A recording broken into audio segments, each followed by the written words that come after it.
Assalamualaikum warahmatullahi wabarakatuh. Perkenalkan, nama saya Hilma Gustriana dengan NIM 2020103091.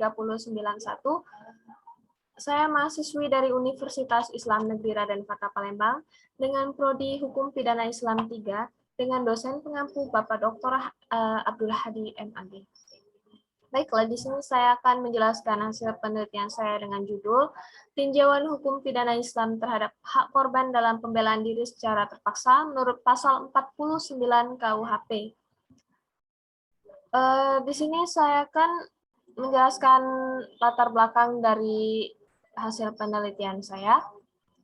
Yang pertama itu latar belakangnya hukum secara umum mempunyai sifat mengatur dan memaksa, yaitu di mana mengatur kehidupan masyarakat dengan menuangkan dalam peraturan-peraturan yang telah ditetapkan pemerintahan negara, kemudian peraturan itu dapat dipaksakan kepada setiap orang yang melanggar peraturan yang telah ditetapkan tersebut dengan memberikan sanksi yang tegas atau hukuman bagi siapa saja yang tidak menaatinya.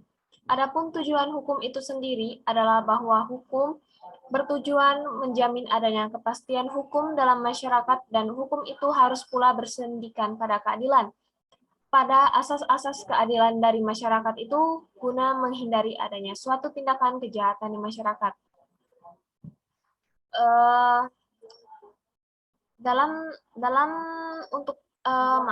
Untuk mewujudkan ketentuan-ketentuan tersebut, maka dalam Kitab Undang-Undang Hukum Pidana atau KUHP ada aturan mengenai alasan penghapusan tindak pidana, penghapus pidana yang merupakan pembelaan diri terhadap serangan atas hak-hak tertentu, yaitu hak atas diri, kehormatan, kesusilaan, dan harta.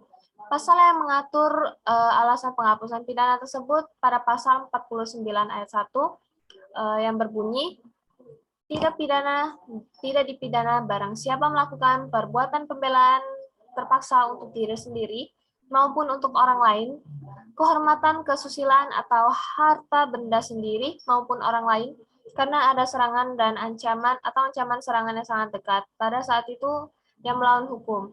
Serta pada pasal 49 ayat 2 berbunyi, pembelaan terpaksa yang melampaui batas yang langsung disebabkan oleh keguncangan jiwa yang hebat karena serangan atau ancaman tersebut tidak dipidana.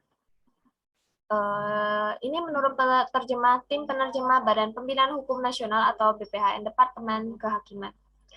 Pada dasarnya, prinsip yang dipakai pada pasal 49 KUHP ini adalah serangan itu harus timbul secara mendadak atau mengancam secara langsung dan serangan itu bersifat bertentangan dengan hukum dan pembelaan itu harus karena terpaksa. Pembelaan itu harus timpal, sama dan imbang, dan pembelaan itu untuk membela dan serangan yang ditujukan kepada tubuh atau badan, kesusilaan, dan barang.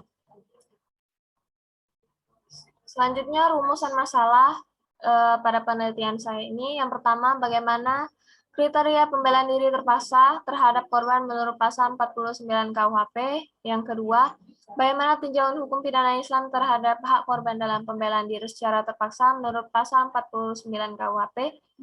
Selanjutnya, tujuan masalah dari penelitian tujuan masalahnya yang pertama untuk mengetahui kriteria pembelaan diri secara terpaksa terhadap korban menurut pasal 49 KUHP. Yang kedua, untuk mengetahui tinjauan hukum pidana Islam terhadap korban dalam pembelaan diri secara terpaksa menurut pasal 49 KUHP.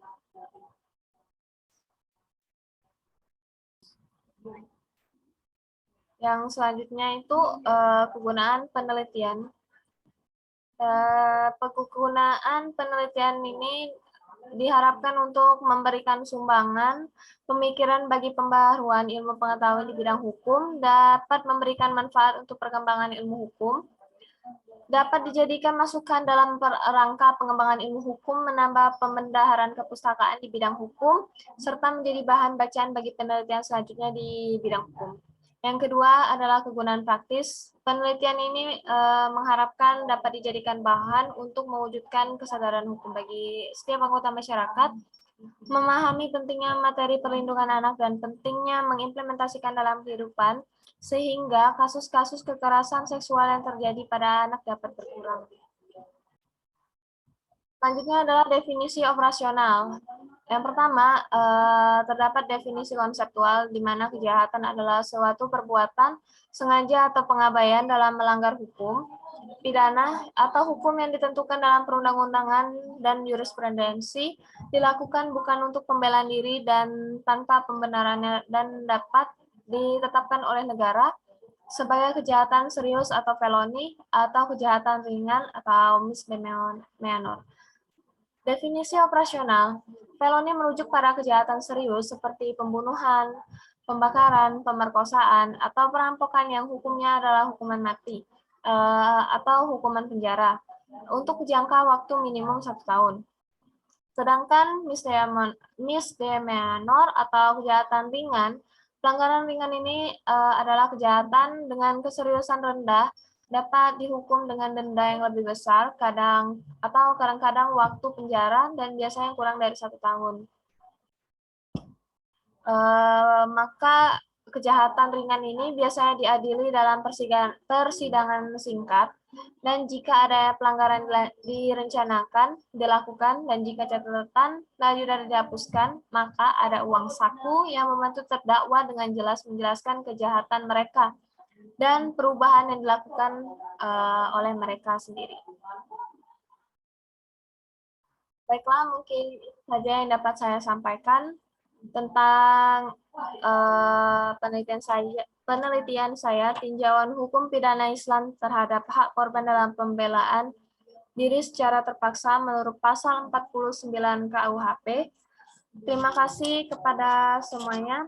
Terima kasih kepada dosen pengampu Bapak Dr. Abdul Hadi MAG. Saya akhiri, wabillahi taufiq wal hidayah. Wassalamualaikum warahmatullahi wabarakatuh.